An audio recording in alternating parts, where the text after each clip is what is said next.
memaparkan tentang materi penerapan biomekanika pada sistem gerak tubuh dan dunia keperawatan. Sebelumnya, perkenalkan anggota dari kelompok 9, yakni yang bernama Sofwan Sofia dengan NIM 11302121. Maulidia Jenggulandari dengan NIM 11302292. Nazila Tulmazida dengan NIM 1130222149. Walida dengan NIM 11302258. Yang pertama yakni definisi. Secara terminologi terdiri atas kata bio yang artinya makhluk hidup, kata mekanikal yang artinya gerakan. Biomekanik adalah ilmu yang mempelajari gerakan pada makhluk hidup, di mana dalam mekanik hanya mempelajari gerak pada manusia. Pengertian biomekanik secara umum atau secara luas adalah ilmu yang mempelajari gerakan pada manusia yang dipengaruhi oleh sistem anatomi, fisiologi, psikologis, dan mekanis dan sosial populer. Frankel dan Norghi 1980 mendefinisikan biomekanika sebagai berikut. Biomekanika menggunakan konsep fisika dan teknik untuk menjelaskan gerakan pada bermacam-macam tubuh manusia dan gaya yang bekerja pada bagian tubuh pada aktivitas sehari-hari. Selanjutnya yakni penerapan pada sistem gerak tubuh. Sebagian besar peneliti biomekanik telah bersandar pada model rigid body dari sistem kerangka tubuh. Kinematik meliputi gambaran gerakan, sementara kinetik fokus pada gaya yang diciptakan gerakan.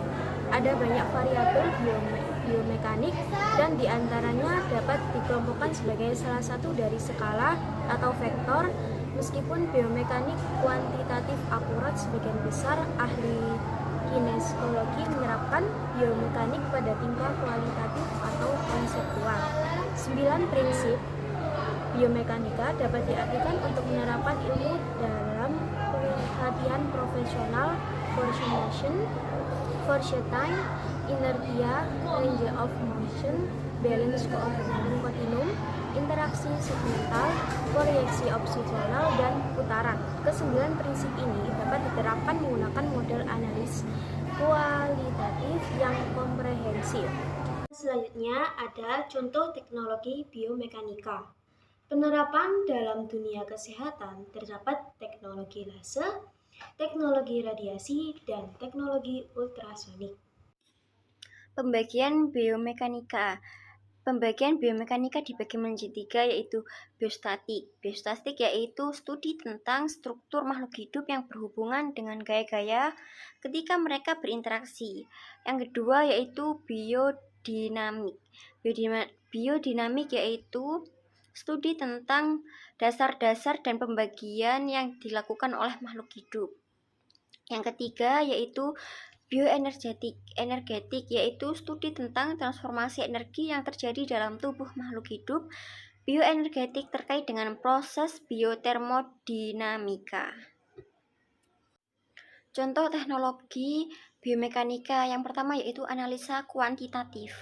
Analisa kuantitatif ini melibatkan pengukuran pada variabel pada biomekanikan dan pada biasanya membutuhkan komputer untuk mengerjakan perhitungan kerja. Yang kedua yaitu analisa kualitatif. Analisa kualitatif ini didefinisikan sebagai systematic observation dan introspektif. Hukum dasar ada 3. Yang pertama yaitu hukum Newton atau kelembaman. Hukum Newton ini dipakai untuk mengukur suatu pengamatan. Benda ini bersifat mempertahankan keadaan. Semua benda atau objek akan bergerak bila ada gaya yang mengakibatkan pergerakannya. Yang kedua yaitu hukum Newton. Apabila ada gaya yang bekerja pada suatu benda, maka benda akan mengalami suatu percepatan yang arahnya sama dengan arah gaya. Yang ketiga yaitu hukum Newton atau aksi reaksi. Untuk setiap aksi selalu ada reaksi yang arahnya berlawanan. Skema yang pertama yaitu ada proses pengukuran. Kemudian ke proses penelitian dan kebenaran, kemudian ke file positif atau negatif, kemudian ke data-data lain. Pengaruh gaya gravitasi pada tubuh manusia. 1. Pengaruh gaya gravitasi. 2. Berat badan. 3. varises. 4. edema tungkal. 5. dan lain-lain. Gaya mengaruhi tubuh manusia. 1. Gaya memengaruhi tubuh manusia. 2. Gaya pada tubuh manusia. 3. Gaya saat tubuh menabrak suatu benda. 4. Gaya di dalam tubuh manusia. 5. Gaya otot memengaruhi sirkulasi darah dan pernafasan. Biomekanika pada manusia. Gaya yang bekerja dalam tubuh manusia dibagi menjadi 2, yaitu di dalam keadaan statis dan dalam keadaan dinamis. Gaya pada tubuh manusia dalam keadaan statis dalam keadaan seimbang atau jumlah gaya di dalam segala arah atau F sama dengan 0. Sistem muskuloskeletal bekerja sebagai pengumpil atau pengungkit. Modul 5. Data M. Arif, latar gaya pada tubuh dan di dalam gaya pada tubuh dapat diketahui. Menabrak meja. Gaya dalam tubuh tidak diketahui. Gaya otot. Dasar asal mula gaya adalah gaya gravitasi. Tarik menarik antara dua benda, misalkan berat badan terjadinya varises. 1.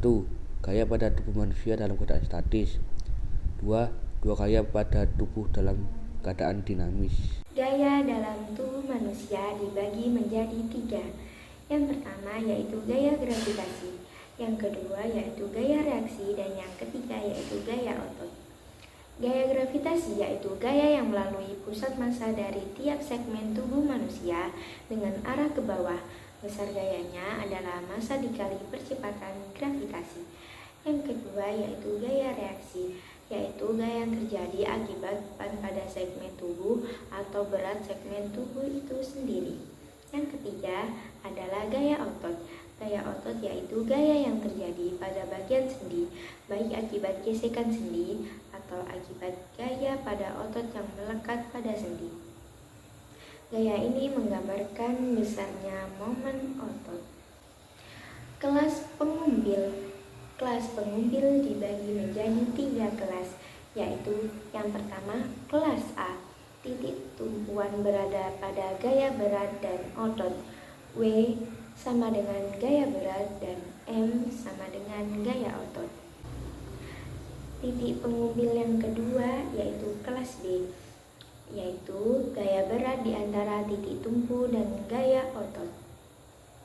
Contohnya ialah pada posisi jinjit. Yang ketiga, kelas C, yaitu gaya otot yang terletak di antara titik tumpuan dan gaya. Contoh, posisi tangan mengangkat beban. Baiklah, sekian pemaparan materi dari kami. Mohon maaf jika ada salah kata. Terima kasih. Wassalamualaikum warahmatullahi wabarakatuh.